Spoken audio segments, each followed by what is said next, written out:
Expound. And from that intro you can tell it's Sonic Month. First of all, I'm just going to take a break here and just say thank you to Simon for doing the Expound intro in the vein of the old Sega style. I just wanted that. It's only going to be here for this month, but it's a little fun thing I thought I'd do. So thank you for helping us do that today. So with that out of the way, I'm going to move on to the first video of Sonic Month. This is my top 5 Sonic the Hedgehog video games and why I enjoy them.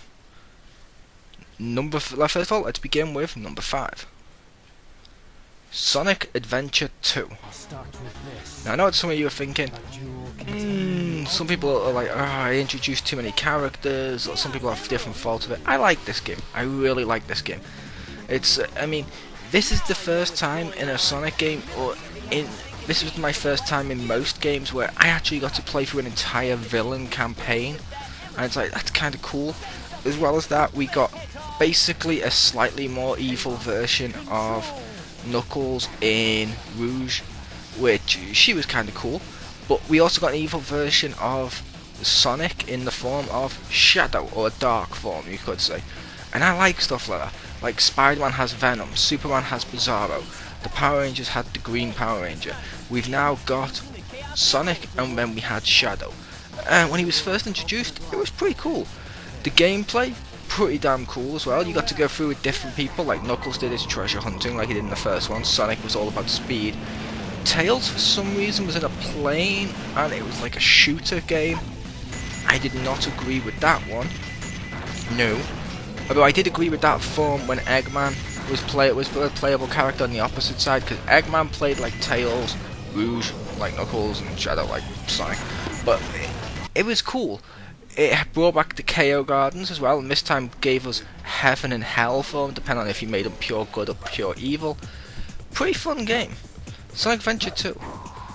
Totally, you can check that out now. If you've missed any of these are available in collections and downloadable games now. So yeah, that was number 5.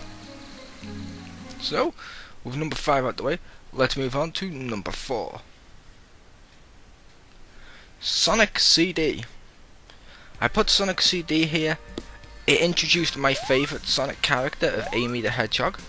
It introduced one of my favourite bad guys, Metal Sonic. As well as that, it had this cool concept where if you speeded up too fast after you went past this checkout, you got to teleport through time, and you got to see the level if like it had been all good or if it was all evil, depending on what the timelines were, and it was kind of cool. It's basically like when you first play Portal, or a game like Portal 2 or something like that for the first time ever, and you're using the portal gun, you're like, this is a cool concept. I like this concept. I want to see games do something like this again. Same thing, but with time travel. I mean, the graphics aren't the best, but the game itself is unbelievably fun. The special stages, not so fun in my opinion. I wasn't that fussed on this version of the special stages. However, the game itself, pretty cool. The soundtrack was great, and I really do love the intro. I mean, I'm going to probably put up the intro at the same time I'm talking about it right now. So, but yeah, if you can see it here, the animation for it and the song of Sonic Boom, Sonic Boom, Sonic Boom. It's an awesome song. I really do love that. And we get Sonic CD basically. It didn't try to be Sonic 1, it didn't try to be Sonic 2, it continued like the original console ones used to do, where each one added something new. Like Sonic 2 added the concept of flying with tails, Sonic 3 and Knuckles added the Knuckles character, climbing, the exploration, it went darker with some stuff, it was cool. Sonic CD added time travel, brought in Amy and Metal Sonic and stuff, cool. It was only later on when they started to rehash stuff, but this was back when the Sonic games were trying new stuff with each, basically, incarnation, or whatever you want to call it, of the games, and I appreciate that. I really did like the Sonic CD game. With that out the way, let's move on to number 3. Sonic Generations. I liked Sonic Generations. Obviously I like all the games on this list, I don't probably need to keep saying that, but I liked Sonic Generations. the concept behind it is basically Sonic from the past meets Sonic from now, and the two of them go through some of his old levels and some of his new levels and stuff from two different aspects. You get the classic 2D Sonic, you get the 3D modern Sonic, and it worked. It really did work, and it was fun. It was great, and it was just a big love note to the fans that after you, if like me, you've played multiple Sonic games and all of them, it was the case of, this was great. This was something I've been waiting for, and I'll admit, it wasn't very deep in terms of some Sonic games. It wasn't overly long like other games. However, the sheer work that they put in it, the little fan notes, the little heads up, the jokes and stuff like that, and breaking the fourth wall and all that stuff, it made it something cool, and it was just something for the fans. And you can have that. You can have that element of something for the fans without needing to necessarily have like great games. Nintendo has figured this out in recent years. Look at New Super Mario Bros. Series. It's basically nostalgic rush for the older Mario fans, and it worked. Sonic Generations was a love note and nostalgic look, while also looking at the modern stuff, and it basically looking at the genre and appreciation for Sonic stuff as a whole. I like that. Pretty damn cool. They did a great job. And they even, like I said, they threw in jokes like when you first beat Green Hill, Tails appears, and Sonic's like, that place looked familiar, and Tails like, huh, I don't recognise it, which is awesome because he didn't come in it until the second game, and I'm like, genius. But let's move on. Number 2, Sonic 3 and Knuckles. Some people may say this is cheating, having this counted as one game, because they brought out Sonic 3 and they brought out Sonic and Knuckles. However, as any Sonic fan knows, they were intended to be one game. You clicked one into the other one, and it became one game anyway, because the game was basically, it was too big for the cartridge, so they split it up and brought out the other part later on. It worked, and it was great. I'll admit that some of the concept of the lock-on when I was a kid, didn't really know what the hell was going on with that. And I spent probably too much time, and I should have, plugging in additional Mega Drive games into the Sonic and Knuckles slot to try and basically insert Knuckles into those games. Like, you can insert Knuckles into Sonic 2. I thought it'd be cool if you could insert Knuckles into some other Mega Drive games. Like, imagine Knuckles in Shinobi, or basically the Power Rangers fighting game with Knuckles. Super Street Fighter 2 Knuckles Edition. It'd be great. That would have been great if it'd done that, and it didn't. But I spent too long just locking in cartridges trying to insert Knuckles. But the gameplay, you got to play through a different aspect. You got to play through as Sonic. You got to play through as Tails, Sonic and Tails, and Knuckles. Great. Each one has like a different aspect to them that they can capitalize on and exploit, and it's great.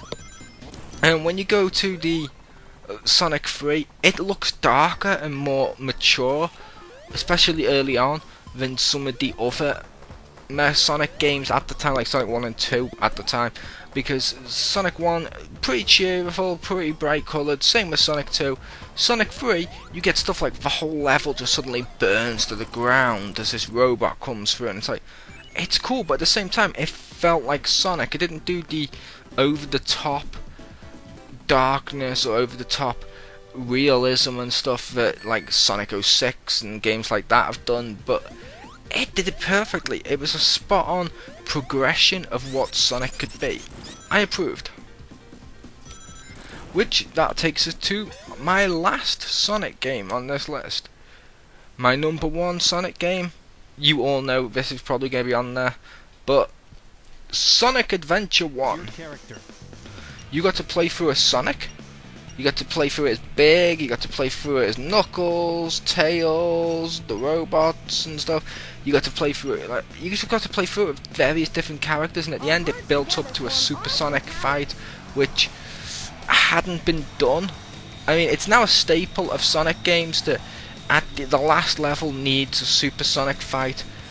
and there's a reason for it. When they did that in Sonic Adventure for the first time, and you spent this entire game playing as Sonic and Knuckles and Amy and all of the other ones, and you spent ages going through it as all the normal people, and then it all builds and it builds and it builds, and then you suddenly get all 7 Chaos Emeralds right at the end, and you need to save. Then you turn into Super Sonic, and he just powers up and it runs towards the end and tries to do the Sonic fight at the end, the Super Sonic. It felt more epic.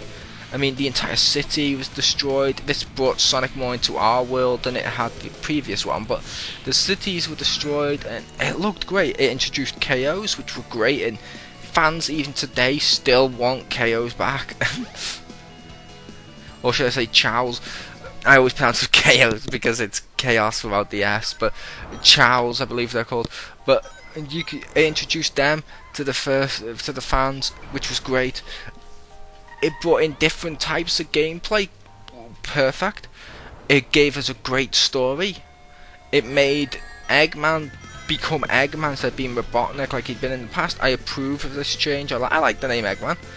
It brought in just so much stuff that even today, fans now expect to just be in a Sonic game. It's like Sonic Lost World just got announced. Straight away, when people saw it, people asked the question when they mentioned "and friends." Could we play as Knuckles? Could we play as Tails? Could we play as Amy? Because they wanted like the adventure games, and they wanted like Sonic 3. But the adventure games, in my opinion, did it better because they had completely different gameplay objectives and stuff, where they want that aspect back, which is great. And I'll address more upon that when I do my other video, which is probably going to be the one after this, of why I feel Sonic's friends are needed. Yeah. But we had the aspect of all this stuff, and it all just came together so beautifully. And you got cool stuff like as Sonic's running along the dock, and the big whale comes up and starts to eat the dock behind him, and it looks so good. And the running looked perfect. Each character felt great and independent without having to just be like basically the previous Sonic games. When you played as Knuckles and Tails and stuff, you were playing through the exact same levels, and if no real new objectives, it was just new ways of getting across it, which was great. That's why I put this one above Sonic 3 and Knuckles, because Knuckles is different, therefore Knuckles plays different, therefore Knuckles has a different objective. This game understood that. This game got that right. And like I mentioned with the Super Sonic stuff, great. And the music in this game, like Open Your Heart, is still one of my favourite Sonic songs of all time. So yeah, that was my top 5 games. Just to read through it again. Number 5, Sonic Adventure 2. 4, Sonic CD. 3, Generations. 2, Sonic 3 and Knuckles. And number 1, Sonic Adventure. So yeah, that was my top 5 Sonic games.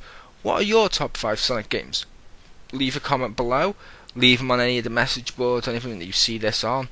I mean, I'll probably be speaking to people on the Sega forums about this game too. So, what about these games, and see if people, which 5 are theirs. I look forward to seeing that, because each Sonic fan's different.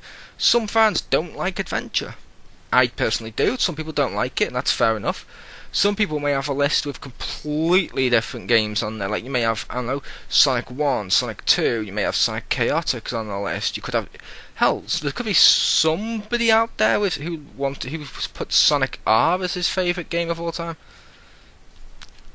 I don't know if that one I would agree with. But no, you could have people, I mean, hell, there's even people out there that really like Sonic Unleashed more than they do Sonic Adventure. So yeah, I look forward to seeing what lists you guys come up with. So that was my top 5, and again, welcome to Sonic Month. I was your host Chriz, aka The Mole.